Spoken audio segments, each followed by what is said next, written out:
Hello दोस्तों, आज हम बात करेंगे मैचगांव डॉक शिपयार्ड कंपनी के बारे में। यह कंपनी भारत के अग्रणी जहाज निर्माण यार्डों में से एक है, जो रक्षा मंत्रालय और वाणिज्य जहाजों के लिए युद्धपोतों और पनडुब्बियों के निर्माण के लिए काम करती है। यह विशेषज्ञता मरम्मत के लिए भी काम करती है। यह नौसेना के लिए विध्वंसक और पारंपरिक पनडुब्बियों का निर्माण करने वाला एकमात्र भारतीय शिपयार्ड है, जो वीर और खुरखरी श्रेणी के कॉर्वेट बनाने वाले पहले लोगों में से एक है और 4 नीलगिरी श्रेणी के स्टील्थ फ्रिगेट का प्रमुख निर्माता है। यह नवरत्न दर्जा पाने वाला भारत का एकमात्र शिपयार्ड कंपनी है। अगर इसके व्यवसाय की बात किया जाए तो जहाज निर्माण में इसमें वाणिज्य जहाजों का निर्माण और मरम्मत और नौसेना के जहाजों की मरम्मत शामिल है। यह इसमें डीजल इलेक्ट्रिक पनडुब्बी का निर्माण मरम्मत। इस कंपनी ने भारतीय नौसेना और तटरक्षक बल के लिए युद्धपोत पनडुब्बी, विध्वंसक, मिसाइल बोट, फ्रिगेट और उन्नत जहाजों सहित 802 जहाजों का निर्माण किया। इसने घरेलू और अंतर्राष्ट्रीय ग्राहकों के लिए विभिन्न अपतटीय प्लेटफॉर्म, मालवाहक जहाज, यात्री जहाज, टग और अन्य विशेष जहाजों के लिए भी ये कंपनी बनाने में जाना जाता है।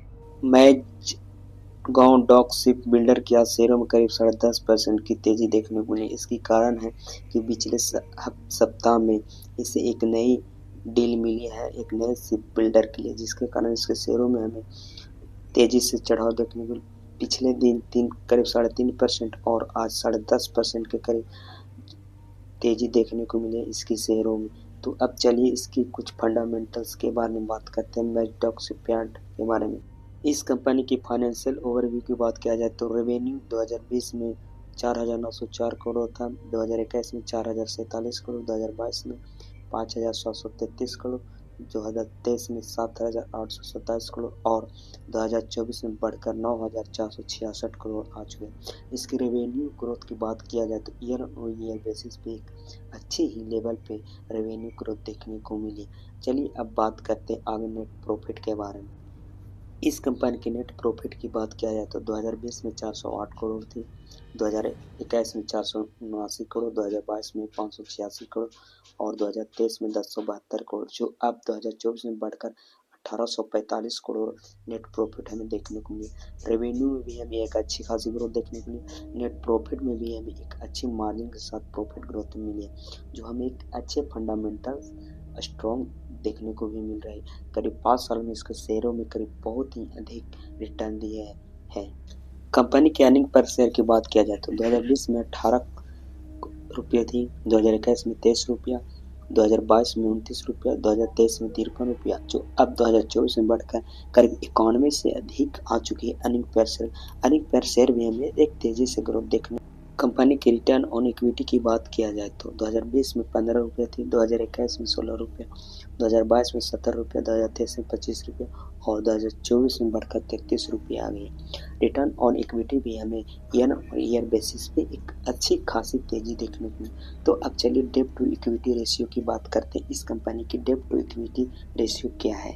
कंपनी की डेब्ट टू इक्विटी रेशियो की बात किया जाए तो 2020 से 2024 के बीच कंपनी के पास 1 रुपया का भी कर्जा नहीं, जो हमें इस ग्राफ में हमें देखने को मिले। 2020 में 0, 2021 में 0, 2022 में 0, 2024 में भी 0 देखने को मिली है।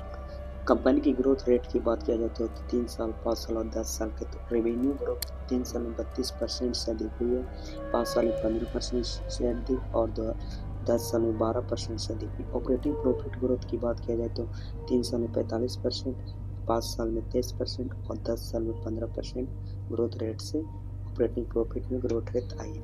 नेट प्रॉफिट ग्रोथ की बात किया जाए तो 3 साल में करीब 56%, 5 साल में 28% से अधिक और 10 साल में करीब 16.5% से अधिक हमें नेट प्रॉफिट ग्रोथ देखने को मिली, जो एक मेजर ग्रोथ साइन हमें इस कंपनी को फंडामेंटल्स दे रही है और आने वाले समय में मिल भी सकती है। कंपनी की फाइनेंशियल एनुअली की बात किया जाए तो सेल्स मार्च 2023 में 7,827 करोड़ थी, जो अब बढ़कर मार्च 2024 में 9,466 करोड़ आ चुकी है। अदर इनकम में भी हमें 713 करोड़ से बढ़कर 1138 करोड़ देखने को मिले। टोटल इनकम की बात किया जाए तो 8,540 करोड़ से बढ़कर अब 10,604 करोड़ आ चुकी है। टोटल एक्सपेंडिचर की बात किया जाए तो 7,104 करोड़ से बढ़कर 8,138 करोड़ आ गई। तो इसकी sales, other income, total income और टोटल एक्सपेंडिचर की बात किया जाए तो ईयर और ईयर बेसिस पे हमें ग्रोथ ही देखने को मिल रही है। चलिए अब अगले पैराग्राफ के बारे में बात करते हैं।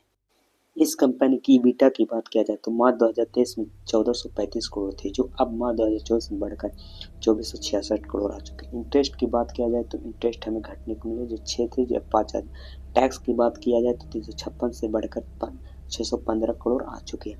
अब इसकी अगले पैराग्राफ के बारे में बात करते हैं। अगर शेयर होल्डिंग पैटर्न की बात किया जाए तो प्रमोटर के पास करीब 84.83% है और FII के पास 1.55%, DII के पास 1.47% और पब्लिक के पास करीब 10.48% है।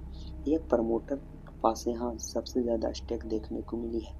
दोस्तों, ये थी मैकगाउन डॉक शिपयार्ड बिल्डर्स की एक फंडामेंटल फुल एनालिसिस।